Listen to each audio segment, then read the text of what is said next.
ರಾಯರೆಡ್ಡಿ ಅವರಿಗೆ ಸಚಿವ ಸ್ಥಾನ ಕೊಡಿ, ಕಾರ್ಯಕರ್ತರ ಈಶ್ವರ ಆಟಮಾಳ್ಗೆ ಒತ್ತಾಯ. ಯಲಬುರ್ಗಾ ಮತಕ್ಷೇತ್ರದ ಮಾಜಿ ಸಚಿವರು ಹಾಲಿ ಶಾಸಕ ಬಸವರಾಜ ರಾಯರೆಡ್ಡಿ ಅವರಿಗೆ ಸಚಿವ ಸಂಪುಟದ 2ನೇ ಹಂತದಲ್ಲಿ ಸಚಿವ ಸ್ಥಾನ ನೀಡುವುದರಿಂದ ಕ್ಷೇತ್ರ ಹೆಚ್ಚಿನ ಅಭಿವೃದ್ಧಿಯನ್ನ ಮಾಡಲು ಸಹಾಯಕವಾಗುತ್ತದೆ.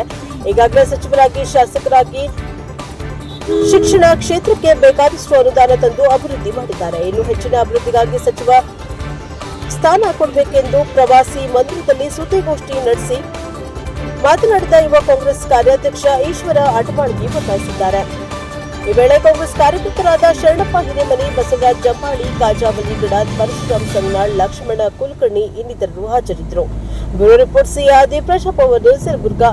ಬ್ಯೂರೋ ರಿಪೋರ್ಟ್ ಸಿಆದಿ, NK64, ಯಲಬುರ್ಗಾ.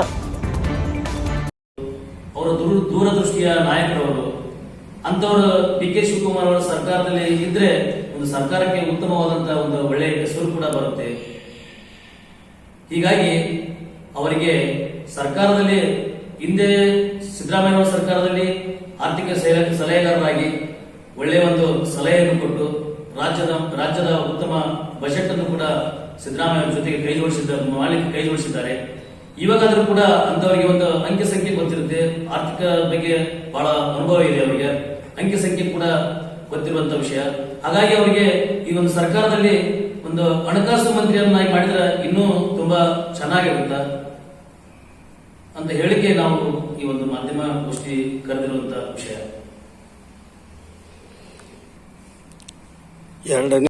ಮಿತ್ರರಿಗೆ ನನ್ನ ನಮಸ್ಕಾರಗಳು.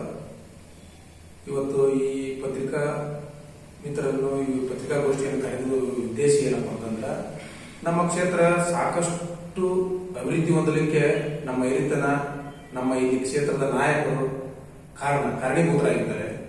ಇಂಥ ಕಾರಣೀಭೂತರಾಗಿ ಸಾಕಷ್ಟು 5 ರಿಂದ 6 ಸಲ ಶಾಸಕರಾಗಿ, 2 ಸಲ ಮಂತ್ರಿಗಳಾಗಿ, ವಿಶೇಷ ಪ್ರತಿನಿಧಿಗಳಾಗಿ, ಸಂಸದರಾಗಿ ಇಷ್ಟೆಲ್ಲ ಹಿರಿತನವಿದ್ರೂ ಕೂಡ ಮೀನಮೇಷ ಎಣಿಸುತ್ತಿದ್ದಾರೆ ಸರ್ಕಾರದವರು. ಮಂತ್ರಿ ಸ್ಥಾನ ಕೊಡಲಿಕ್ಕೆ ಮೊದಲನೇ ಹಂತದಲ್ಲೇ ಕೊಡಬೇಕಾಗಿತ್ತು.